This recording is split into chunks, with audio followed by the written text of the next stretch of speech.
Aujourd'hui, oh là là là là, qui s'y colle à la cuisine, c'est Vincent Ferniaud, oui, avec une spécialité régionale. Je suis en train d'émincer les petits oignons blancs, là, les petits oignons nouveaux. Pourquoi? Parce que comme on a envie de pique-nique aujourd'hui avec le temps qu'il fait, on va faire une omelette, ce qu'on appelle une omelette noire ici, c'est-à-dire une omelette à la pâte d'olive. Ouais. Et dedans, on va y faire une omelette noire provençale. On va faire une petite tombée d'oignons nouveaux, ail nouveau, tomates, courgettes qu'on va mettre dedans en garniture. Alors j'ai tout de suite commencé, comme tu vois, par faire revenir à l'huile d'olive mes petits oignons et l'ail nouveau. Comme ça, ça va faire un petit fond aromatique, oh, c'est pas mal. Et puis dans l'autre, à côté, j'ai commencé à battre les œufs. Enfin, pas vraiment battre, juste les mélanger pour que ça vienne se mélanger à la... Pas trop les fouetter, oui, hein, parce que moi j'y vais toujours énergiquement, c'est pas bon ça. Si tu veux faire un gâteau, oui, mais si pour une omelette, on veut garder le moelleux du blanc d'œuf, donc on le bat pas trop. D'accord, voilà. Tu vas tout nous expliquer, trucs et astuces de Vincent Ferniaud. Pour une belle omelette provençale. Voilà, la tapenade, vous allez voir, vous saurez vous aussi la faire, puisqu'on va les réaliser devant vous en 50 minutes. Et l'omelette n'est pas verte, elle est jaune. Hein, mon Vincent? En attendant de devenir noir, hein, je te rappelle. Ah bah c'est omelette noire aujourd'hui. Là, je suis en train un petit peu de tailler mes tomates Roma parce que elles ont pas mal de matière sèche. C'est pas mal quand on veut pas qu'elles rentrent trop d'eau. C'est pas pour faire la sauce, là, c'est vraiment pour faire une tombée de tomates. Je suis sûr qu'on va avoir un caméraman qui va venir nous épauler.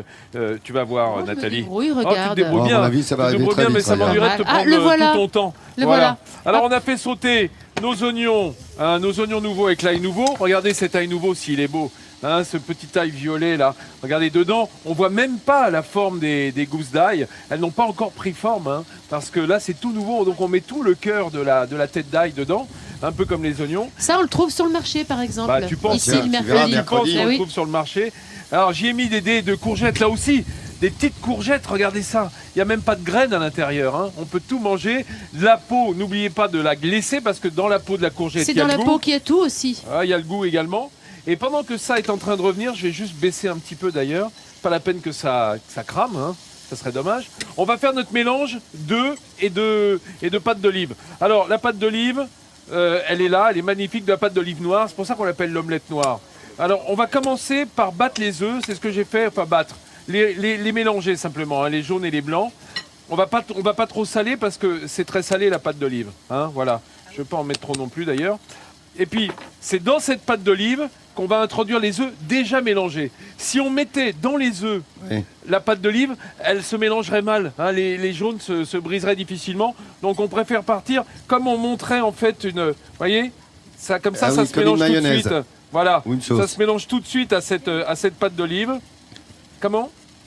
Oh bah c'est gentil, oui. C'est-à-dire que j'ai mis sur la plaque induction, donc ça glisse un peu du verre sur du verre. Hein, mais justement, ça nous va très bien. Regardez cette belle teinte qui est la couleur de ces olives noires qui s'est mélangée à l'œuf. C'est ça qui va faire notre fond d'omelette, bien entendu. Ça a attiré Jean-Sébastien. Ça a attiré, ah oui, tout d'un coup ça m'intéresse là. Ouais, allez, mais je comprends. Allez, on te laisse faire, on te retrouve dans un instant. Regardez l'omelette à la tapenade qui se fait ici. Voilà un plat provençal, peu onéreux, pas cher, et vous pourrez le refaire. Et évidemment, ici, la recette est provençale également. Voici l'omelette noire à la tapenade, Vincent. Oui, Lolo. Bien sûr. Regarde, j'ai fait ma tombée de légumes, là, puis j'ai mis un petit peu de basilic frais dessus. Hein, c'est ce qui va venir garnir cette omelette qu'on va rouler autour. Alors, cette omelette noire, je vous le rappelle, parce qu'on a mélangé de la pâte d'olive aux œufs, bien entendu, sans les saler, parce que c'est assez salé comme ça. La poêle est chaude, avec un peu d'huile d'olive, mais comme il y a déjà pas mal d'olive dedans, c'est pas la peine de trop huiler, hein, parce qu'il y a toute l'huile de l'olive à l'intérieur. Voilà, on va... Ah, ça chante déjà, regardez. Hop, ça chante sa bulle. Voilà, c'est ce qu'on aime bien. Ah, je sais pas. Mais tu vois, moi qui habite ici, je n'ai jamais fait une omelette à la pâte d'olive, non, donc je vais essayer.